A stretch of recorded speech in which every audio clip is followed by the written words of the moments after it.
இப்போ பார்த்தீங்கன்னா கிளிவ்லேண்டில் பாருங்கள் எப்படி ஸ்னோ இருக்குன்னு.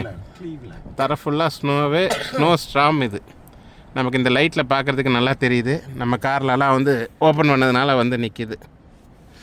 ஒரு நல்ல எக்ஸ்பீரியன்ஸு. மைனஸில் இருக்குது டெம்பரேச்சரு. பேஸ்கெட் பால் மேட்ச் முடிச்சுட்டு ஊருக்கு போயின்ட்டுருக்கோம். ரோடெல்லாம் பார்த்தீங்கன்னா அவ்வளோ நல்லா இருக்குது பார்க்குறதுக்கே ஒயிட்டாக.